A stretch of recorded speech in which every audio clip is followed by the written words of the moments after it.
কুরবানি আমাদের জন্য আল্লাহ পাকের পক্ষ থেকে একটা নির্ধারিত বিষয়। সেটা কোনো মানুষের কিচ্ছা কাহিনী বা কোনো বইয়ের গল্প নয়, সেটা ওহীর মাধ্যমে আল্লাহ পাক জানায় দিয়েছেন। আল্লাহ বলেন, লা ইয়ানালুল্লাহা লুহুমুহা ওয়ালা দিমাউহা ওয়ালাকিন ইয়ানালুহুত তাকওয়া মিনকুম। তোমাদের কুরবানিকৃত জন্তুর গোশত রক্ত আমি আল্লাহর কাছে কিছুই পৌঁছে না। পৌঁছে কি? ওয়ালাকিন ইয়ানালুহুত তাকওয়া মিনকুম।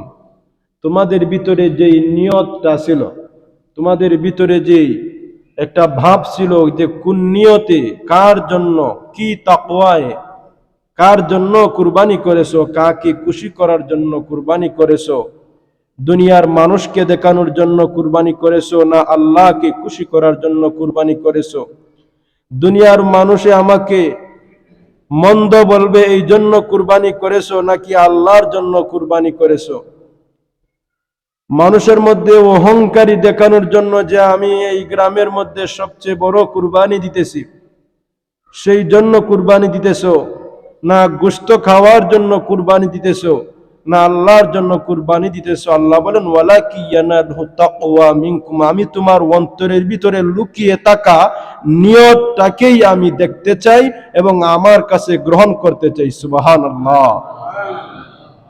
কার ভিতরে কি আছে? আপনাদের ভিতরে কি আছে আমি যেমন জানি না, আমার ভিতরে কি আছে আপনারাও জানেন না।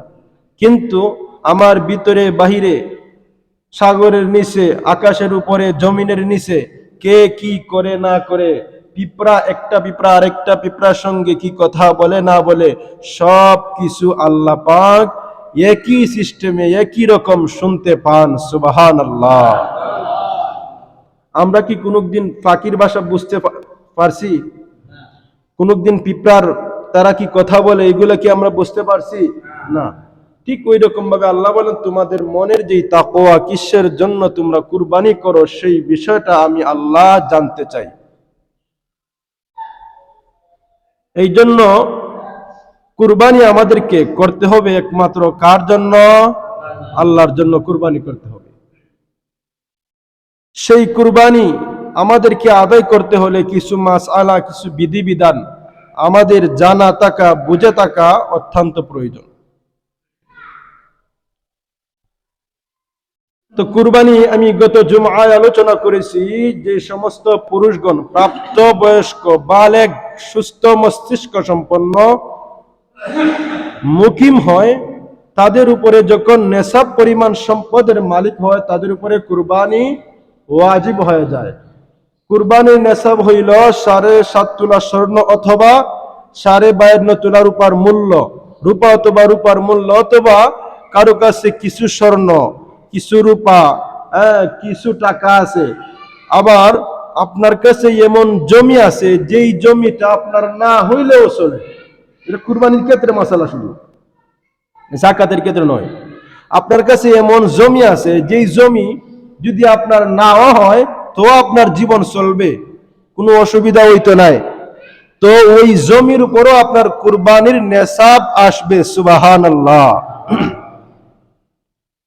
কমপক্ষ দেখলাম যার কাছে 70 থেকে 90,000 টাকার মতো মোটামুটি যার কাছে আছে, তার উপরে আল্লাহ কুরবানি ওয়াজিব করে দিয়েছেন।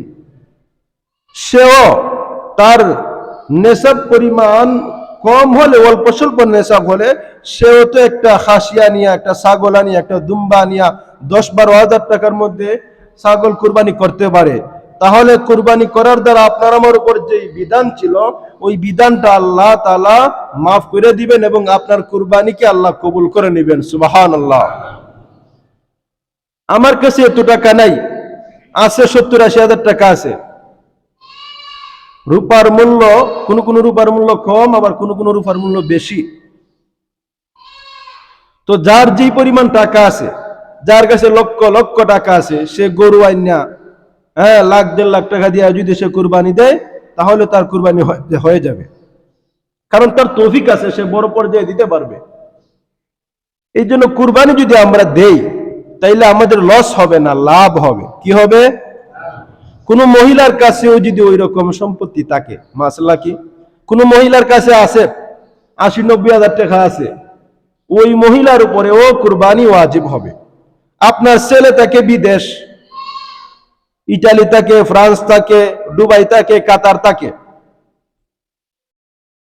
আর বাড়িতে আপনাকে সে টাকা পাঠাইছে যে বাবা তুমি আমাদের যে কুরবানিটা আছে এই কুরবানিটা আদায় করো। এখন বলেন কুরবানিটা কি বাবার পক্ষ থেকে হবে না ছেলের পক্ষ থেকে হবে? কিন্তু আমরা কি করি, অনেক মানুষ দেখা যায় যে ছেলের টাকা দিয়া বাবার নামে কুরবানি দেই। না, আমরা যদি ছেলের টাকা দিয়ে বাবার নামে কুরবানি দেই তাহলে বাবার কুরবানি হয়ে যাবে, ছেলের যে তার যে টাকার মালিক, সে যে অনেক টাকার মালিক, তার কাছে যে টাকা পয়সা আছে, ওই টাকার উপর যে কুরবানি আসছে ওই কুরবানিটা তো আর তার উপর রহিত হলো না, তার উপর ওয়াজিব থেকেই গেল।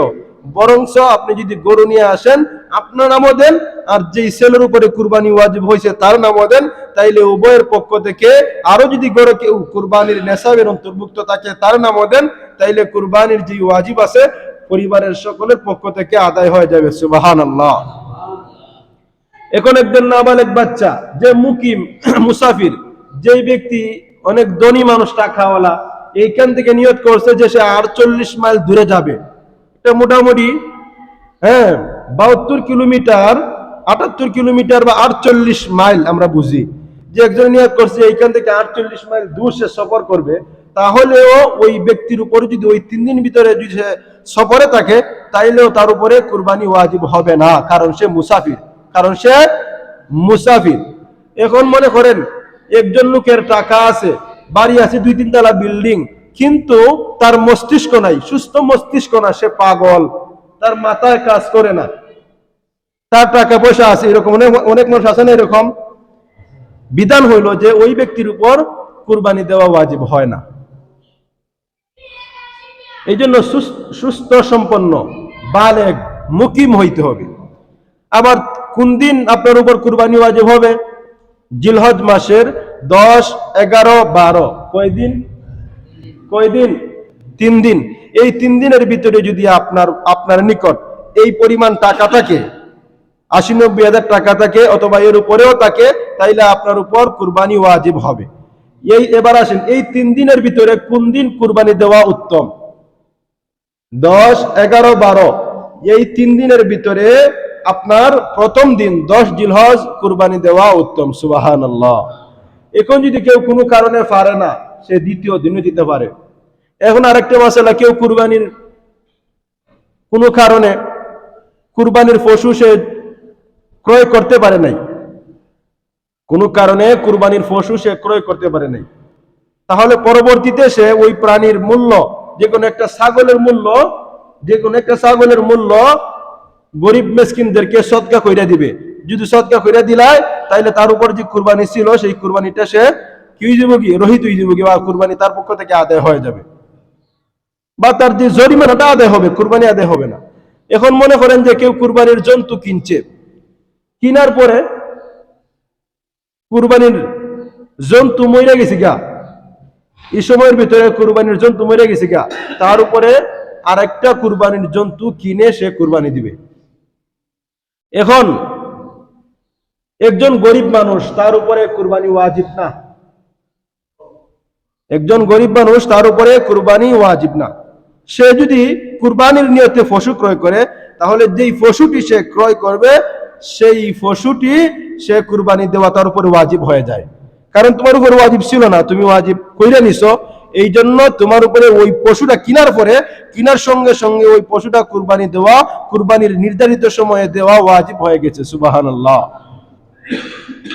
এই যে কুরবানির এত গুরুত্বপূর্ণ মাসালা যাইতেছে, আমরা গুরুত্ব সহকারে বোঝার চেষ্টা করব।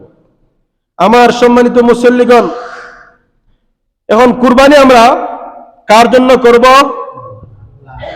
আল্লাহ বলেন, কুল ইন্না সলাতি ওয়া নুসুকি ওয়া মাহইয়ায়া ওয়া মামাতি লিল্লাহি রাব্বিল আলামিন।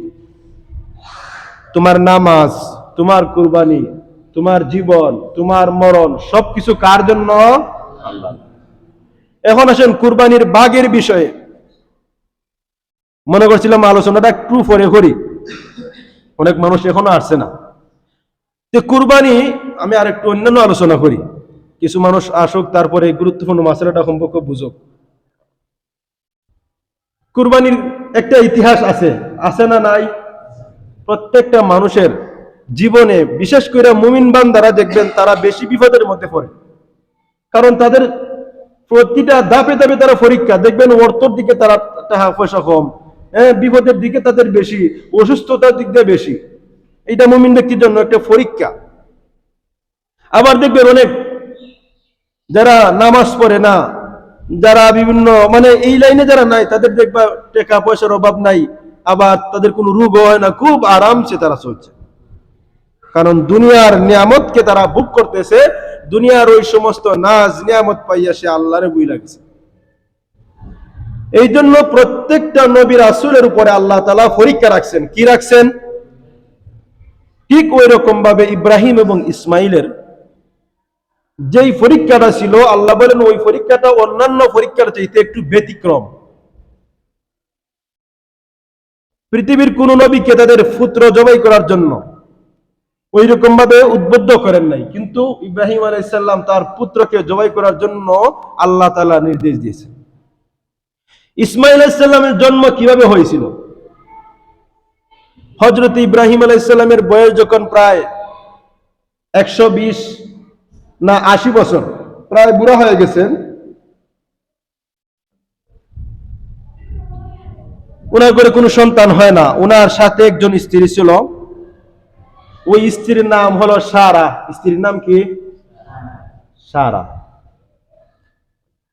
তো সারার কাছে একজন, সে অনেক বড় কাহিনী, একজন বাদী ছিল খেদমত করার জন্য। একজন উপরে যাও, এটা দৌড়াদৌড়ি করতেছে, একটা দাব দেও গিয়া, একজন উপরে দিল আর দাও। একজনের নাম, ওই স্ত্রীর নাম ছিল সারা। তো উনিও নিজেরে বন্দাই মনে করেন, কি রে, স্বামীর সঙ্গে এতদিন সংসার করলাম, আমি মনে হয় বন্দাই, এর জন্য আল্লাহ আমারে কোনো সন্তান দেয় না। আর উনার সাথে একজন বাদী ছিল, যার নাম ছিল হাজেরা। হাজেরা নামের একজন বাদী ছিল, উনার খেদমত করতো, সারার খেদমত করতো, খাবার দিয়ে দিত, বিভিন্ন কথাবার্তা শুনতো, খেদমত করতো। বাদী, আগের জমানায় এরকম বাদী, গোলাম বাদীর একটা প্রথা ছিল। তো উনি তো একজন ভালো স্ত্রী। তো সারা বলতেছেন, আমার স্বামীর তো একটা ভবিষ্যৎ আছে, উনি একজন আল্লাহর নবী পয়গাম্বর, না হয় আমি আমার সাথে যেই বাদী আছে ওই বাদীর আমি মুক্ত করে দিয়া আমার স্বামীর সঙ্গে তারে বিবাহ করাই দিই। সুবহানাল্লাহ। আর এখনের দুনিয়ার স্ত্রীরা কি তার স্বামীরে আরেকটা বিয়ে করাই দিব? না। সন্তান যদি 25 বছর বড় না হয় তো হইতো নাই, প্রয়োজনে স্বামী ছাড়বো না, এটা উচিত নয়। আমার সম্মানিত বর্ধনশীল মা ও বোনেরা, স্বামী যদি ক্ষমতা থাকে, পরিচালনা করার টাকা পয়সা থাকে, তাকে দ্বিতীয় বিবাহ করতে যদি স্বামী চায়, তাকে করতে দিবেন। কিন্তু সমাজে তারা উল্টো চৌকে দেখে, সমাজে তারা উল্টো চৌকে দেখে। আরে ভাই, আমি যদি হালাল ভাবে দুই দোকান থেকে ক্রয় করি, তাহলে কোনো সমস্যা আছে না। এখন আমার ঘরে একজন স্ত্রী, আর আমি আমার স্ত্রীকে রাইখা রাস্তা দিয়ে হাইটে গেলাম একবারে আলীগঞ্জ বাজার পর্যন্ত, যত নারী আছে সবার চেহারা আমি দেখে দেখে গেলাম, সেটা কি গুনাহ হইল না সওয়াব হইল? গুনাহ হইছে।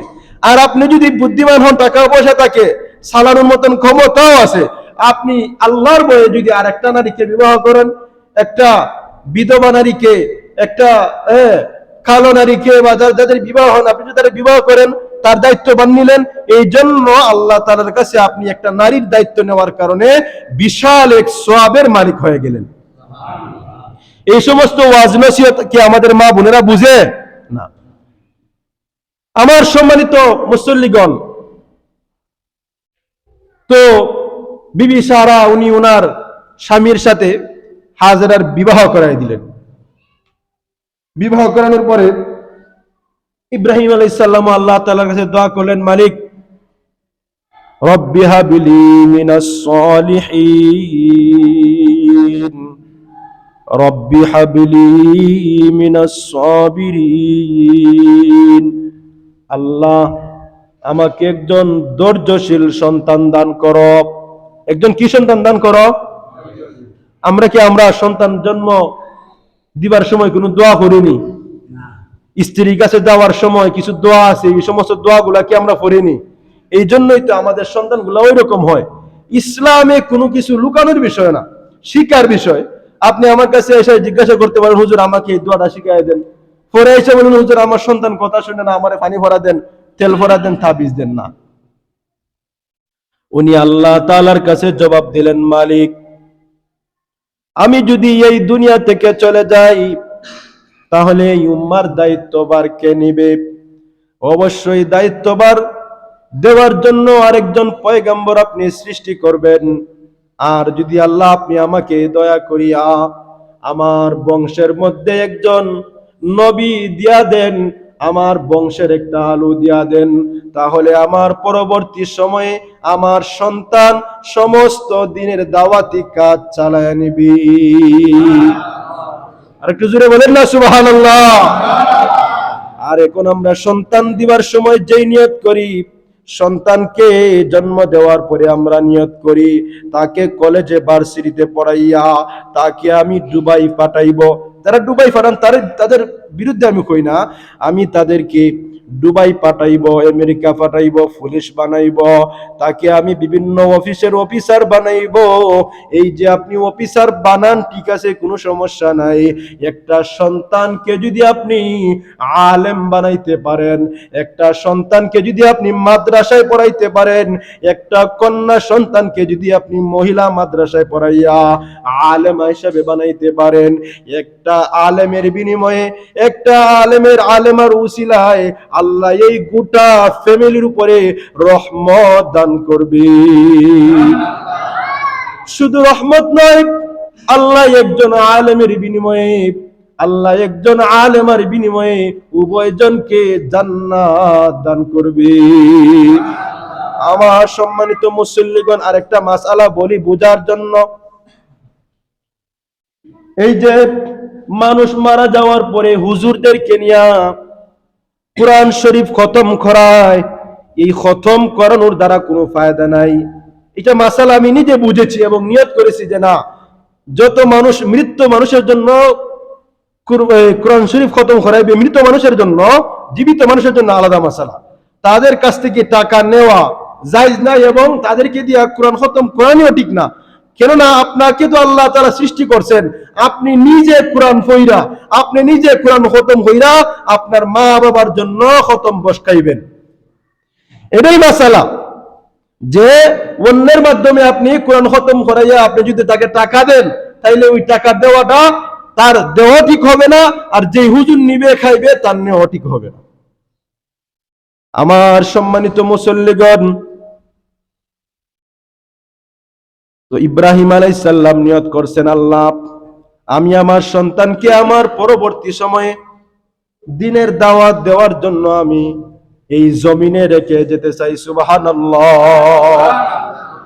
আল্লাহ পাক হযরত ইব্রাহিম আলাইহিস সালামের দোয়া কবুল করিয়া নিলেন। আরেকবার বলেন সুবহানাল্লাহ। দোয়া কবুল করার পরে আল্লাহ মা হাজেরার ঘরে হযরতে ইসমাইলের জন্ম দান করলেন। হযরত ইসমাইল জন্মগ্রহণ করার পরে এইখানে একটা ঘটনা ঘটে গেছে। এই যে আরেক স্ত্রী বিবি সারা, উনার মনে একটা হিংসা বা উনার মনে একটা ওই রকম চলে আসছে, কিরে আমার এত বছর বড় সংসার করলাম, আমাকে আল্লাহ কোনো সন্তান জন্ম দেয় নাই, আজকে আমার বাদির ঘরে আল্লাহ সন্তান জন্ম দিয়া তার মর্যাদা বাড়ায় দিছে। উনি উনার স্বামী ইব্রাহিমকে বলতেছেন, আমার দুই চৌকের সামন থেকে ইব্রাহিম, ইসমাইল এবং হাজেরাকে দূর করিয়া দাও। আমার দুই চোখের সামন থেকে, আমার দুই চোখের সামন থেকে কেরার লিয়ে যাওগে। ভিতরে মহিলা হিসেবে তো অবশ্যই তার একটা খারাপ আসবে, যে আমিও সেদিন চেষ্টা করছি, আল্লাহ আমার সন্তান দেয় নাই, আর এখন আমার বাদির ঘরে সন্তান হয়ে গেছি গা। এই জিনিসটা ইব্রাহিম আলাইহিস সালাম মনে কষ্ট পাইলেন, যে আমার একটা সন্তান হইছে, এখন হ্যাঁ আমার স্ত্রী ওইরকম ভাবে করতেছে। ঘটনা হইলো ইসমাইল আলাইহিস সালাম জন্মগ্রহণ করার পরে বিবি সারার ঘরেও আল্লাহ তাআলা জন্য সন্তান দান করছেন, সুবহানাল্লাহ। বিবি সারার ঘরেও আল্লাহ সন্তান দান করছেন। অনেক মহিলারা বলে যে এতদিন আমার সন্তান হয় নাই, এখন আমার হতি নাই, আমার আল্লাহ সন্তান দিছে। আল্লাহ কি আর সন্তান দিবার সময় পাইছে না? আচ্ছা বলেন তো, ছেলে মেয়ে সন্তান দিবার মালিক কে? আল্লাহ। আল্লাহর কাছে চাইতে হবে। তো মোটামুটি আমরা অনেক মুসল্লি আসছি, যে মাসালাটা বলেছিলাম সেই মাসালায় চলে যাই। শরীকদের ব্যাপারে আমরা অনেকে শরীকে কুরবানি দেই কি দেই না? সেই শরীকে কুরবানি দেওয়ার ক্ষেত্রে আমি আজকে 2 দিন যাবত এই কিতাবাদি দেখতেছি মোটামুটি একটা মাসালা, ভুল মাসালা, সেটা আমরাও বিভিন্ন জায়গায় দিছি, বিভিন্ন হুজুরে দিছে, অনেক মুসল্লিরাও জানে যে কুরবানির শরীকদাতাদের মধ্যে যদি কারো টাকা হারাম হয় অথবা কারো খাওয়ার নিয়তে কুরবানি দেয়, এর বিনিময়ে অন্যান্য শরীক যারা আছে তাদের কুরবানিও বাতিল হয়ে যায়। আমরা এরকম জানি না? এই মাসালাটা ঘুরতেছি আর মোবাইলের মধ্যে দেখতেছি, আর মোবাইলের মধ্যে মনে করেন যে অনেক মাসালা, বড় বড় মুফতি সাহেবের মাসালা আমরা পন্থী যারা আছে, যারা উলামায়ে হক আছে, উলামায়ে দেওবন্দ আছে, তাদের কাছ থেকে পাওয়া যায়। তো মুফতি রেজাউল করিম আব্বাস সাহেব উনি বলতেছেন যে আমরা এতদিন একটা ভুল মাসালা জানছিলাম। মাসালাটা হইল গিয়া যে শরীকদের মধ্যে যদি কারো টাকা হারাম হয় আর কেউ যদি অন্যান্য শরীকরাও যদি তার সাথে কুরবানি করে, তাইলে অন্যান্য শরীকদের কুরবানিও নষ্ট হয়ে যায় না। এটা মাসালা ভুল, এই মাসালা ভুল। আল্লাহ রাসূল বলেন ইন্নামাল আমালু বিন্নিয়াত, আমলের প্রতিদান নিয়তের উপরে। আমলের প্রতিদান কিসের উপরে? আমলের প্রতিদান কিসের উপরে? আপনার নিয়ত যদি গুস্ত হওয়ার থাকে, আল্লাহ তাআলা তো দেখতেছেন না? তো যেই ব্যক্তি পাপ করছে তার পাপের সাজা কেন অন্য মানুষ ভোগ করবে? তো উনি বলছেন যে এটা অন্যান্য সময় কোনো কিতাবে হয়তো বলেও আছে, আর একটা প্রচলিত ভুল হয়ে গেছে এটা আমাদের মধ্যে। এইটার মাসালার সমাধান হইল, যদি কারো টাকা হারামও হয় অথবা যদি কারো টাকা বা কারো এই শরীকদের মধ্যে গুস্ত খাওয়ার নিয়ত থাকে, যেই ব্যক্তি নিয়ত করবে গুস্ত খাওয়ার নিয়ত, তার কুরবানিটা বাতিল হবে। আর অন্যান্য শরীক যারা আছে তাদের নিয়ত যদি আল্লাহকে রাজি খুশি করা হয়, তাদের কুরবানি হয়ে যাবে। সুবহানাল্লাহ। আরেকটু জোরে বলেন না সুবহানাল্লাহ। এই মাসালাটা দেখার পরে আমি মনে মনে ভাবছি যে আমার তো মনে ইচ্ছা আছে যে আজকে আমার অনেক মুসলিমরা হয়েছে যে শরীকদেরকে নিয়ে একটু আলোচনা করেন। আল্লাহ তাআলা এই মাসালাটা আমার সামনে আওয়ার পরে আমি দেখতাম না, তো দেখিলেই কম সময় আছে, কাজ করে দেখার পরে দেখছি না, এটা ভালো একটা জায়গা থেকে ভালো একজন মুফতির মাসালা, যে যেই যার নিয়তের মধ্যে গরমিল থাকবে। যেমন আমরা 7 জন মিলা কুরবানি দিতেছি, আমরা এখানে 4-5 জন মিলা কুরবানি দিতেছি, এখন আমি হুজুরি নিয়ত না রে এবার কুরবানি গুস্ত খাইমু, আল্লাহ তাআলা বলেন যে না, তোমার নিয়ত গুস্ত হওয়ার, তোমার কুরবানির নিয়ত এবং তোমার কুরবানি বাতিল। আর যারা তোমার সাথে শরীক আছে তাদের নিয়ত তো আল্লাহ তাআলা জানতেছেন, তাদের নিয়ত যদি আল্লাহকে রাজি খুশি করার জন্য হয়, তাদের কুরবানি আল্লাহ শুদ্ধ করিয়া দিবেন। সুবহানাল্লাহ। এখন একটা গরুতে কয়জন শরীক হইতে পারে? কয়জন শরীক হইতে পারে বলেন তো? ঊর্ধ্বে 7 জন শরীকানা হতে হবে। এখন আসেন, অনেক কারণ দেখা যায় যে অনুমান কইরা গোশত বন্টন করে শরীকদের মধ্যে। মাসালা কি? না, মাসালা হইল অনুমান করে কুরবানির গোশত শরীকদের মধ্যে বন্টন করা যাবে না। সেটা আপনি পাত্তর দিয়া মাফিয়া, এই যে মিটার আছে, এই মিটার দিয়ে মাফিয়া তিল করে মাফিয়া আপনার দিতে হইব। কারণ যদি আপনি অনুমান করে দেন তাহলে এখানে একটা সন্দেহের অবকাশ থাকে। এখন আসেন যে হুজুর, যারা আমরা শরীক হয়ে দিলাম, আপনি জানেন, বোঝার জন্য বলছি মাসালা তো মনে করেন সেটা আমার মুখের বানাইল না, আল্লাহ তাআলার বিধান, আল্লাহ রাসূলের নীতি। আপনি জানেন যে শরীকদের মধ্যে আপনি যে যাদেরকে অংশ নিবেন তাদের মধ্যে আবার আপনি যাচাই বাছাই করতে হবে। আপনি জানেন যে এলাকার মধ্যে ওই ব্যক্তিটা একবারে নাম করা সুদখোর, তার সম্পূর্ণ টাকাই সুদের উপর তার চলাফেরা, ওই সমস্ত ব্যক্তিদের থেকে আপনি পরহেজ হতে হবে। অথবা আপনি জানেন ওই এলাকার মধ্যে একজন লোক নাম করা দালাল, আল্লাহ রাসূল বলেন দালালি জায়েজ না। দালালি হয় কিভাবে? দালালি হয় এইভাবে, যেমন একজন মানুষ গরুর হাটে গেছে, তখন তার এসে দালালে ধরে, তোমার গরু কত বেচবাই? বলে আমার গরু বেচমু 70,000। বলে আমরা কেন তোমার কিছু কারসাজি করে দেই, এর বদলে আমরাও পাইমু, আর যে ক্রেতা আছে তার কাছ থেকে টাকা লইতে পারবো। তখন যে বেচে হে সুযোগ পায়, বলে আমার দামও ঠিক থাকলো, আর এর ভিতরে আমার গরুও বেচে হইলো। সে কি বলে, প্রথম দাম শোনার পরে, দাম হওয়ার পরে যে দালাল সে দাম একটু বাড়ায় হইলায়। এখন যেই ব্যক্তি ওই কুরবানির জন্তুটা কিনতো, সে কি আরেকজন ক্রেতার যেই দাম করছে ওই দাম করবো, না এর চাইতে বাড়ায় করবো? এর চাইতে বাড়ায় করবো না। এই যে আপনি ধোঁকা দিলেন, এই যে দালালি করলেন, আল্লাহ রাসূল বলেন ওই সমস্ত দালালি হারাম। আপনি যদি জানেন ওই রকম চিহ্নিত দালাল আছে, তাদের কাছ থেকে আপনি পরহেজ হইয়া আপনি কুরবানি দেওয়ার চেষ্টা করবেন। সবাই জুড়ে বলেন সুবহানাল্লাহ। আমার সম্মানিত মুসল্লিগণ, কুরবানি যে আমরা করব, কুরবানি যে আমরা দিব, সেই কুরবানি কার জন্য দিব? কার জন্য দিব? আমরা আল্লাহর জন্য কুরবানি দেই। দেওয়ার পরে আল্লাহ যদি রিজিক কিছু রাখে, আমরা গোশত খাইবো। আল্লাহ কি, আল্লাহ তো বলছেন ওই, হ্যাঁ, লা ইয়ানালুল্লাহু লুহুমুহা ওয়ালা দিমাউহা ওয়ালাকিন ইয়ানালুহু তাকওয়া মিনকুম।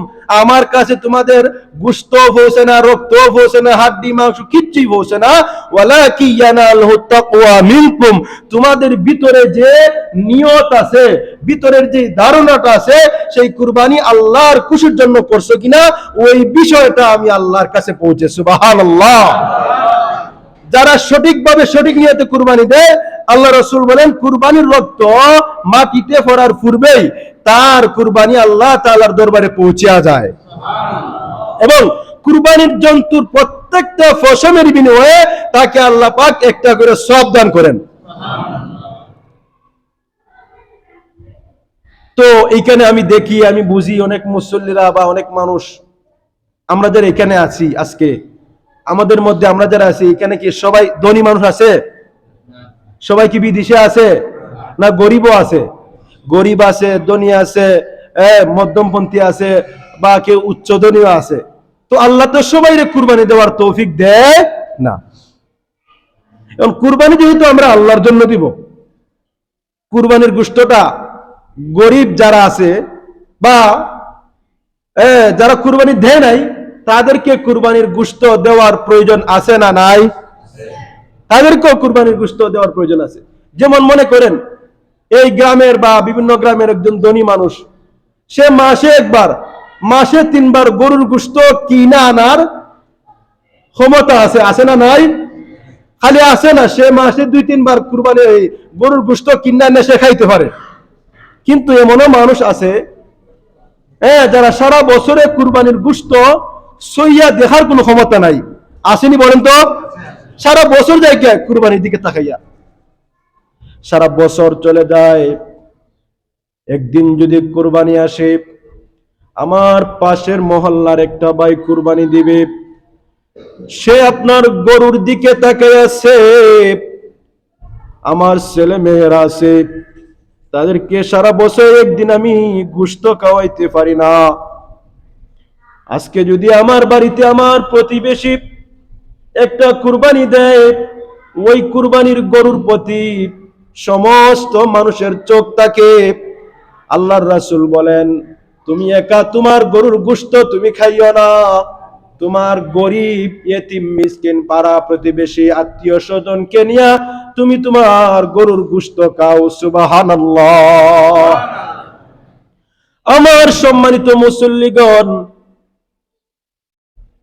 আপনাদের এইখানে একটা প্রচলন আছে, হয়তো এটা আপনাদের ভালো হতে পারে। আবার আমি আপনাদের কাছে একটা পরামর্শ করি, আপনাদের নিয়মের উল্টা আমি কিছু বলি না।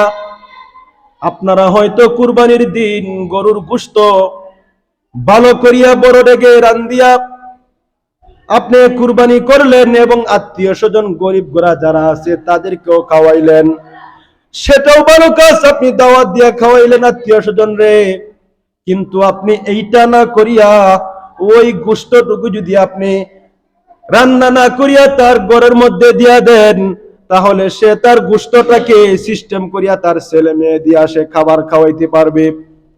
আপনি যখন প্রতিবেশীর মধ্যে একজনকে দাওয়াত দিলেন ঘরে গিয়ে খাওয়ার জন্য, আমার সম্মানিত মুসল্লিগণ বলুন, ওই দাওয়াতি কি একজনে খাবে না 10 জনে খাবে? একজনে দাওয়াত দিলে তো একজনই দেব, একজনে দাওয়াত দিলে একজনেই খাবে। কিন্তু আপনি যদি ওই একজনের গোশতটাকে বাবার হাতে দিয়া দেন, মায়ের হাতে দিয়া দেন, ওই গোশতটাকে ওই গরিব ব্যক্তি, মিসকিন ব্যক্তি বাড়িতে নিয়া এক টুকরা গোশতকে প্রয়োজনে 60 টুকরা করবে, প্রয়োজনে নিজের কলিজায় গরুর গোশত না দিবে, নিজের ফেটে গরুর গোশত না দিবে, তবুও সন্তানের ফেটে গরুর গোশত ঢুকা দিবে। আর একটু জোরে বলেন না সুবহানাল্লাহ। ঠিক আছে, আপনাদের এটা সুন্দর নিয়ম, কিন্তু আপনি ওই গোশতটুকু আপনার আত্মীয়স্বজনকে দিয়ে দেন, এটা আমার অনুরোধ এবং পরামর্শ। সম্মানিত মুসল্লিগণ, এখানে কিছু টাকা আছে, এটা আমার এক ছাত্র নাইম, সে বিদেশে গেছে এবং সে যাওয়ার আগে বলছিল যে হুজুর, আমি যদি আল্লাহ বিদেশ আমার নেওয়ায় তাহলে আপনারা আমি একটা পাঞ্জাবির টাকা দিব। আল্লাহ যেন ওই ছেলেটাকে তার প্রবাস জীবন এবং তার হায়াতের মধ্যে, সুস্থতার মধ্যে বরকত দান করেন, বলেন আমিন। এই যে ইমাম সাহেবকে যে 1000 টাকা দিল, এই 1000 টাকা আমার দেওয়ার মাধ্যমে আমি জানি আমার পুরো মহল্লাতে যারা আছেন সবাই খুশি হয়ে গেছে, কথা ঠিক না? আমার সম্মানিত মুসল্লিগণ, বুঝার জন্য বলি, এই যে আমি আপনাদের বাড়িতে দাওয়াত খাই, গরুর গোশত, ভালো ভালো মাংস, ভালো ভালো এবং মাছ এবং যত ভালো খাবার আছে আমি খাই, কিন্তু আমি তো খাই, খাওয়ার পরে আমার ছেলে মেয়ে সন্তান হইছে, হওয়ার পরে আমারও তো মনে চায় আমি আমার ছেলে মেয়ে স্ত্রীদেরকে একটু ভালো খাবার খাওয়াই, এরকম আছে না নিয়ম? এখন আমি সারা দিন খাইলাম, যে যারা ইনসাফগার, আমি সারা দিন খাইলাম কিন্তু আমার পরিবারে খাওয়াইলাম না। শরীয়তের বিধান হইল গিয়া যে আপনি যেই পরিমাণের খাইবেন, যেই পরিমাণের ফিনবেন, আপনার পরিবার স্ত্রী সন্তানকে ওই পরিমাণ খাওয়াইবেন, ফিন্দাইবেন। সুবহানাল্লাহ। কুরবানির গোশত আপনি ভাগ করবেন, আমরা ভাগ করার প্রয়োজন আছে না নাই? কয় ভাগে ভাগ করবেন? সম্মানিত মুসল্লিগণ, কুরবানির গোশতের মুস্তাহাব বন্টন হইল 3 ভাগ। কয় ভাগ? আমরা সবাই জানি মাসালা। কুরবানির গোশতের মুস্তাহাব ভাগ হইল কয় ভাগ? 3 ভাগ। কুরবানির গোশত কাটার পরে আপনি 1 ভাগ রাখবেন নিজের জন্য, আরেক ভাগ আপনার আত্মীয় স্বজনের জন্য বন্টন করে দিবেন, আপনার আত্মীয় স্বজনের জন্য। আরেক ভাগ যারা গরিব মিসকিন, যারা এলাকার মধ্যে যারা গরিব আছে, আপনার আত্মীয় না হইলে দিতে পারেন, সে আপনার আত্মীয় না, আপনার কাছে আছে, সারা বছর আপনি কুরবানি গোশত খাইতে পারেন। আর এক বছর একবার একজন মানুষ আশা করতে পারে কি না ভাই? আশা করতে পারে। তো আপনি গরিবের হকটা দিয়া দিবেন, নিজের হকটাও খাইবেন। এতে কি হবে? আল্লাহ আপনার জীবনের মধ্যে, হায়াতের মধ্যে, আপনার সুস্থতার মধ্যে আল্লাহ তাআলা বরকত দান করবেন। সুবহানাল্লাহ। গোশত আমরা কয় ভাগ করব? 3 ভাগ। আমি আপনাদের সামনে আলোচনা করলাম, কবুল করার মালিক কে বলেন তো? আমি জানি আমার এই মহল্লার মধ্যে অনেক মানুষেরা কুরবানি করবেন, কুরবানি দিবেন। আমি আমার মহল্লার হিসাবে, ইমাম সাহেব হিসাবে আমার অনুরোধ, যারা গরিব গুড়া আছে, আপনারা না হইল জানেন আপনি এতিম, জানেন তার নাই, আপনি তার গোশত রান্না করে যদি খাওয়াইবেন, এরপরেও আপনি তারে আলাদা করে কিছু গোশত আপনার বাড়ি থেকে যদি দিতে চান তাহলে দেয়া দিবেন। এটাই তো দিলে তো আলহামদুলিল্লাহ ভালোই। যাক, সম্মানিত মুসল্লিগণ, আমরা দেওয়ার জন্য রাজি আছি তো ইনশাআল্লাহ? হাত তুলে আল্লাহরে দেখাই দেই। আল্লাহ আমাদের সকলের হাতকে কবুল করুক, বলেন আমিন। এখন আমরা ঘটনায় চলে যাই, আর 2-4 মিনিট। আমার সম্মানিত মুসল্লিগণ, মা সারা বলতেছেন, ওই সন্তানকে নিয়ে আমার কাছে তাকা যাবে না, ইসমাইলকে নিয়ে আমার কাছে তাকা যাবে না। আল্লাহ তাআলা জানাই দিলেন, ও ইব্রাহিম, চিন্তা করার কোনো প্রয়োজন নাই, তুমি তাকে নিয়ে মরুভূমিতে চলিয়া যাও। সুবহানাল্লাহ।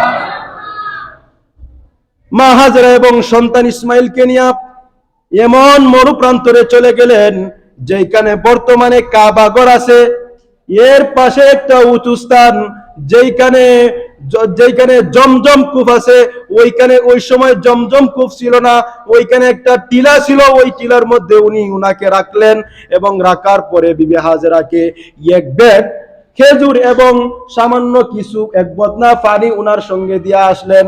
দিয়ে আসার পরে আল্লাহর হুকুমে স্ত্রী এবং সন্তানদেরকে রাইকা উনি যে ফিস দিলেন, উনি চলে যেতেছেন সন্তানদেরকে রাইকা।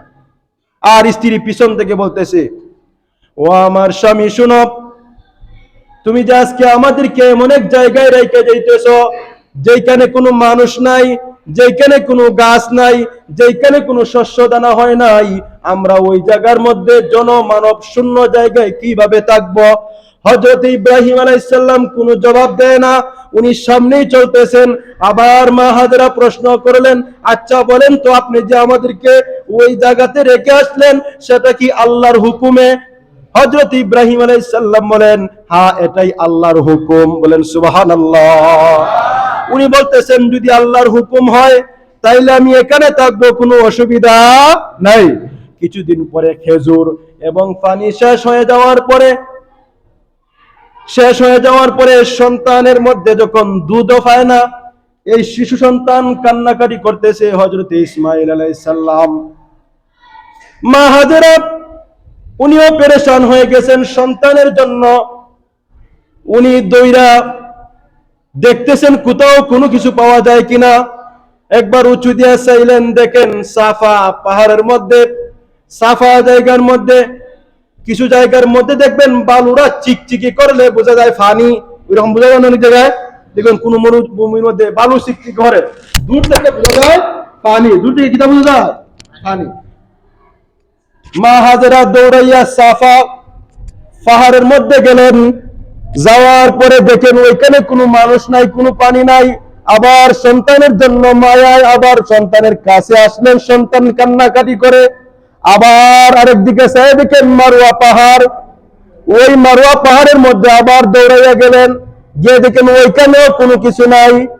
এইভাবে উনি সাফা এবং মারুয়ার মধ্যে 7টা চক্কর দিলেন। কয়টা চক্কর? ওই 7টা চক্করকে আল্লাহ এত পছন্দ করছেন, দুনিয়ার সমস্ত হাজিদের জন্য সাফা মারওয়া সাই করা কি আল্লাহ নির্দেশ দেয়া দিলেন। আরে জুড়ে বলেন না সুবহানাল্লাহ। সময় শেষ। তো উনি একটা আওয়াজ শুনলেন সেপ্টেম্বরের সময়। উনি বলতেছেন, কে আমাকে এই জনমানব শূন্য জায়গায় আওয়াজ করতেছেন, আমার সামনে আসেন, আমার অনেক সাহায্যের প্রয়োজন, আল্লাহ আমাকে সাহায্য করুন। এরপরে দেখা যায় হযরত জিবরাইল আলাইহিস সালাম ওনার কাছে আসলেন। আসার পরে জিবরাইল আমিন কানের ফাদার একটা নাড়া দিলেন ওই জায়গার মধ্যে, আর ওই জায়গা থেকে আল্লাহ পাক কুদরতিভাবে জমজমের পানি সৃষ্টি করে দিলেন। কিছুক্ষণ পরে কিতাব লেখনেওয়ালা লেখেন বা তাফসীরি কিতাবে যে জমজমের পানি এত বেগে বাইর হইছে, চতুর্দিকে পানি ছুটে যেতে গেছে। আর হযরত হাজেরা আলাইহিস সালাম কি করছেন, এবার বালু এবং মাটি দিয়া উনি চতুর্দিকে এবারে বান দিলেন। পানি যদি কোনো দিকে ছুটে যায়, মানুষ বান দেয় না? আল্লাহ রাসূল বলেন, ওই সময় যদি মা হাজেরা যদি ওই জায়গাটাকে বান না দিতেন, তাহলে সারা দুনিয়াতে এর পানি বিস্তার করতে। সুবহানাল্লাহ। তো বলেন তো, খাওয়ানোর মালিক কে বলেন তো? রিজিকের মালিক কে বলেন তো? যত কিছু আমরা চাইবো কার কাছে চাইবো? কুরবানির সময় আমাদের কাছে অতি সন্নিকটে আরেকটা মাসআলা বলে দেই শেষ। আগামী রবিবার ফজর থেকে তাকবীরে তাশরিক শুরু হবে। সোমবার দিন আমাদের ঈদ। রবিবার ফজর থেকে একেবারে বৃহস্পতিবার আসর পর্যন্ত আমরা তাকবীরে তাশরিক দিব। তাকবীরে তাশরিক হলো আল্লাহু আকবার, আল্লাহু আকবার, লা ইলাহা ইল্লাল্লাহ, আল্লাহু আকবার, আল্লাহু আকবার, ওয়ালিল্লাহিল হামদ। সবাই তাকবীরটা একবার বলেন, আল্লাহু আকবার, আল্লাহু আকবার, লা ইলাহা ইল্লাল্লাহ, আল্লাহু আকবার, আল্লাহু আকবার, ওয়ালিল্লাহিল হামদ।